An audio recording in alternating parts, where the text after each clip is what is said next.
Like और subscribe करें और बेल आइकन दबाना ना भूलें।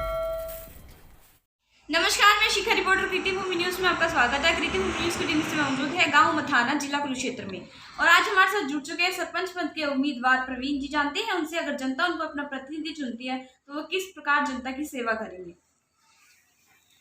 नमस्कार जी। राजनीति में आने का आपका उद्देश्य क्या है? राजनीति में आने का मेरा कोई उद्देश्य नहीं था। मैं पिछले 15 साल से भारतीय किसान यूनियन का प्रदेश महासचिव होद्देदार होने के नाते हमेशा संघर्ष में रहा, किसानों की लड़ाई लड़ी, इसके साथ साथ गांव की भी लड़ाई लड़ी। जैसे एक दफा पीछे गांव के सरकारी स्कूल का रिजल्ट खराब आ गया। जब मैंने इसके बारे में डीओ से बात करी, मैनेजमेंट से बात करी, प्रिंसिपल से बात करी और उनका संतोषजनक जवाब नहीं था, तो मजबूरन मैंने गांव मथाना के स्कूल का ताला लगाया और मैं 8 दिन जेल में गया। हालांकि आपको पता ही है, सरकार की गलत नीति के कारण गांव के सरकारी स्कूलों में आज के दिन 90% तो गरीब आदमियों के बच्चे पढ़ते हैं। मेरे मन में एक बात आई भी, जो ये गरीब आदमी है जिनका आज तक शोषण हो रहा, इनके बच्चे का भविष्य क्या होएगा अगर ये स्थिति रही। धूप से के ऐसे ही टीचर चले गए, तो मैंने ताला लगाया और मैंने जेल में गया। लेकिन मैं संघर्ष से पीछे नहीं हटा।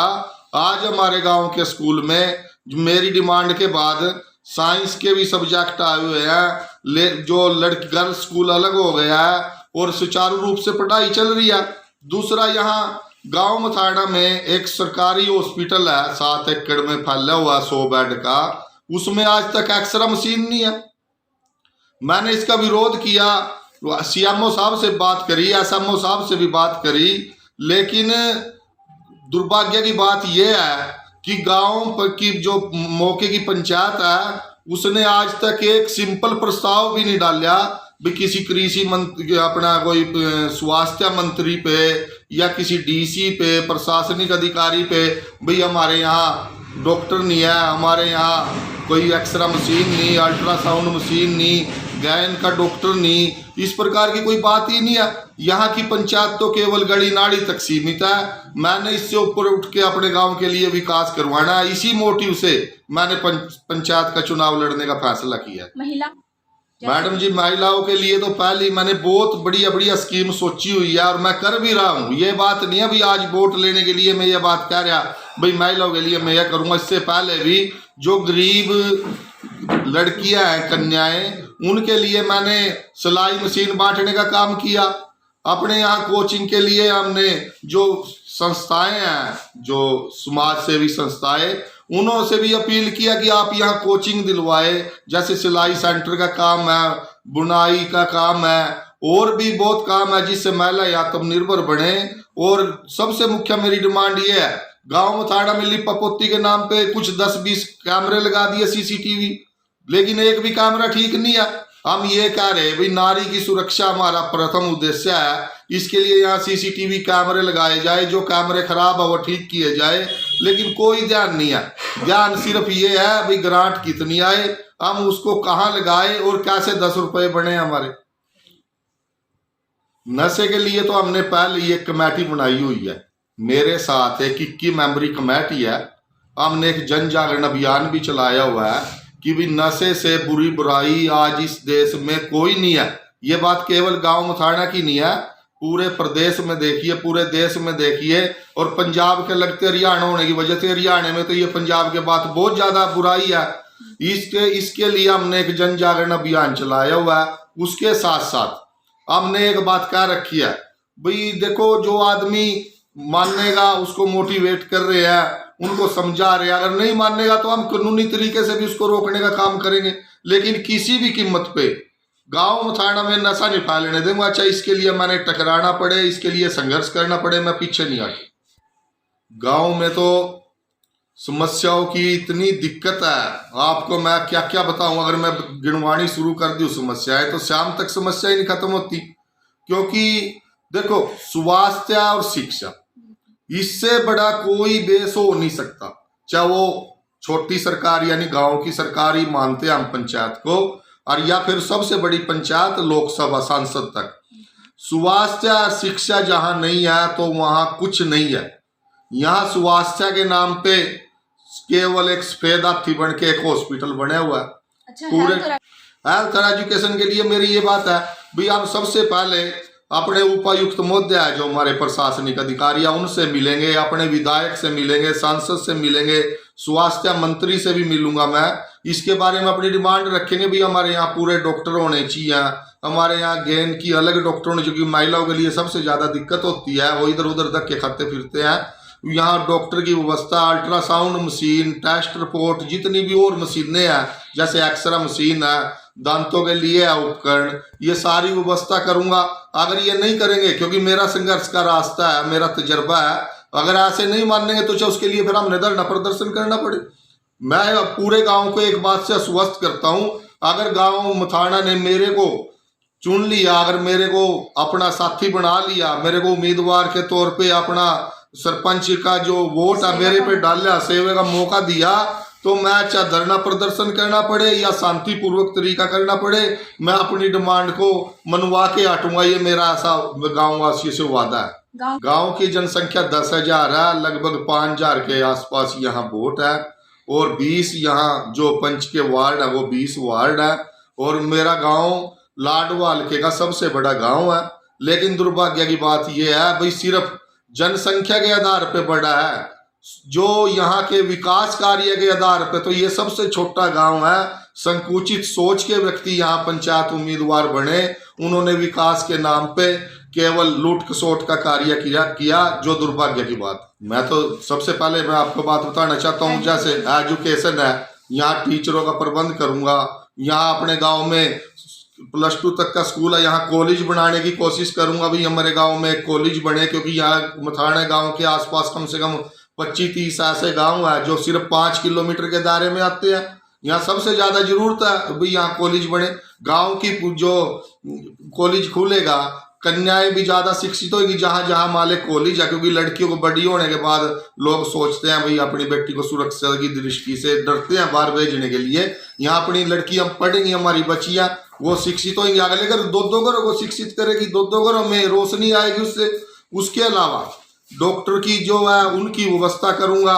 हमारे गांव में जैसे सरकार ने एक नॉर्म बनाया हुआ है भाई, 4 एकड़ जिस गांव की पंचायत में ग्राउंड के लिए अगर जमीन देगा तो हम यहाँ स्टेडियम बनाएंगे। मेरे गांव में 12 एकड़ की जमीन है ग्राउंड के लिए, लेकिन आज तक स्टेडियम नहीं बना। जब हम इस बारे में अपने स्पोर्ट्स मंत्री से मिले तो उन्होंने कहा भी आपके गांव से कोई रेजुलेशन नहीं आया, हम इसके लिए क्या कर सकते हैं। एक मेरे पास का गांव है छोटा सा खैरा, वहां स्टेडियम बना हुआ है जिसकी आबादी सिर्फ 2500 है, जहां 10,000 की आबादी है और 12 एकड़ जमीन है ग्राउंड की, वहां तक स्टेडियम नहीं है। इससे दुर्भाग्य की बात क्या हो सकती है। दूसरी बात, सबसे ज्यादा अगर शोषण हो रहा वो हो रहा गरीब आदमियों को। आप मेरे गांव की एक कॉलोनी है, कॉलोनी के नाम से जानते हैं, जहां लगभग 99% गरीब आदमी रहते हैं, वहां आज तक चलने का रास्ता नहीं है। उनके घरों में पानी बढ़ता है, जूते चप्पल निकाल के तो घर में घुसना पड़ता है लोगों को, उसकी कोई व्यवस्था नहीं। और आप देखो विकास की बात जो दूसरे आप लोगों से जाओगे वो भी ये बात करेंगे मैं ये करूंगा वो करूंगा, लेकिन बड़े दुर्भाग्य की बात यह है मेरे गांव का जो SC-BC समाज का शमशान घाट है ना, वहां मुर्दा फूकने के लिए रास्ता नहीं है।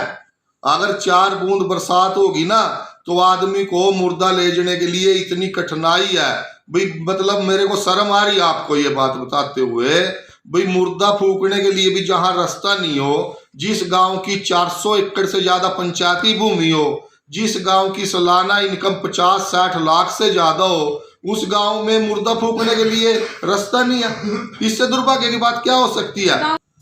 गांव के जो गरीब व्यक्ति हैं जी, अब तो मैं चुनाव लड़ रहा, आप तो दूसरे कैंडिडेट भी कहेंगे हम ये कर देंगे वो कर देंगे। आप गांव में जाके, आप गांव मथाना में आए हुए हैं, एक राउंड लगा लेना किसी भी गली किसी भी मोहल्ले में, खास तौर पे गरीब व्यक्तियों की बस्ती में। मैंने किसी के घर में शादी हुई, किसी के घर में कोई दुख संकट आया, मैंने जितना मेरे से संभव हुआ उनकी मदद की, अपने निजी तौर पे भी। और अगर मेरे को मौका मिला तो मैंने बहुत कुछ सोचा हुआ है कि गांव पंचायत की तरफ से भी जैसे सामूहिक गरीब कन्याओं का विवाह करना, गरीब व्यक्तियों को प्लाट देना। प्लाट की बात मैं आज आपको कह रहा, मैंने आप तक ये बात कही नहीं, क्योंकि जो पिछले लोग हैं पिछले 15 साल से लगभग ऐसे व्यक्ति सरपंच बने जो सिर्फ प्लाट और ग्रांट के नाम पे लोगों के, गरीब आदमी की वोट ले लेते हैं और उसके बाद फिर कह देते हैं ये तो संभव नहीं है।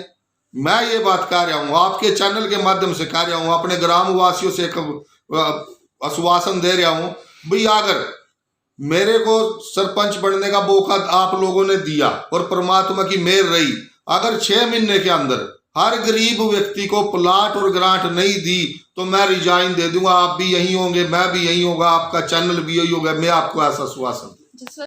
गांव में स्वीपर इस टाइम तो 12 स्वीपर हैं जी, जो मेरी नॉलेज के मुताबिक है, लेकिन इतना बड़ा गांव है, स्वीपर की संख्या भी कम है। आबादी के हिसाब से हमारे गांव में कम से कम भी 30 स्वीपर होने चाहिए। जो अगर मान ले मैं सरपंच बना, सबसे पहले मैं स्वीपरों की भर्ती करूंगा, ताकि उनकी एक ड्यूटी लगाएंगे भी आपने ये एरिया देखना है और इस एरिया में पूरा स्वास्थ्य का जो सफाई है उसका ध्यान रखना। अगर सफाई होगी तो स्वास्थ्य रहेगा, अगर स्वास्थ्य हेल्थ इज वेल्थ, स्वास्थ्य इधर न स्वास्थ्य बड़े तो कोई धन नहीं है।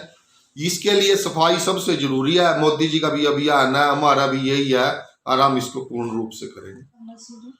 आपके चैनल के माध्यम से तो मेरी पूरे ग्राम वासियों से हाथ जोड़ के एक ही अपील है, भी देखो आप लोगों ने सभी को देखा है, यहाँ का आपका आमतौर पे वंशवाद की राजनीति चली हुई है गांव मथाना में। एक बार मेरे को भी मौका दे के देखे, मैं आपकी आशाओं पे खरा उतरूंगा, आपके काम करूंगा, आपका साथी बन के चलूंगा। और दूसरी बात, जो सबसे बड़ी काम करने से भी पहले जो मेरे मन की, जो मेरे दिल की तमन्ना है वो ये है, मैं लोगों में एक जागृति पैदा करने की बात करूंगा कि आप जागृत हो, अपने हक मांगना सीखे। लोग छोटी छोटी बातें करके किसी की 10 फुट की गली बना के उसको आसान में मार देते हैं, मैंने तेरी गली बना दी। किसी की नाली बना के उसको आसान में मार देते हैं, मैंने तेरी नाली बना दी। 3-3 प्लान तक उससे वोट अथी आते हैं। मैं यह बात कहता हूँ, ये गली नाली ये किसी भी प्रकार का ग्रांट, मकान, प्लाट, ये तुम्हारे आप लोगों के हक है। आप मेरे से भी अपना हक मांग सकते हो, आप दूसरे से भी अपना हक मांग सकते हो। इसलिए मेरी आपसे अपील है, जागृत हो, शिक्षित हो और अपना हक मांगने सीखे। इसी के लिए मैं राजनीति में आया हूं। अगर मैं आपकी आशाओं पे खरा उतरूं तो ग्रामवासी मेरे पे विश्वास रखे, नहीं मेरे को भी छोड़ दे। ये किसी की जागीर थोड़ी है, ये तो गांव की है। जैसा कि अभी आपने सुना, सरपंच पद के उम्मीदवार प्रवीण ने कहा कि वे युवाओं के लिए स्टेडियम का अरेंजमेंट करेंगे गांव में और हेल्थ और एजुकेशन को लेकर बहुत कार्य करेंगे। इसी के साथ बने रहिए मेरे साथ, मेरे सभी कैमरा पर्सन सोमनाथ के साथ।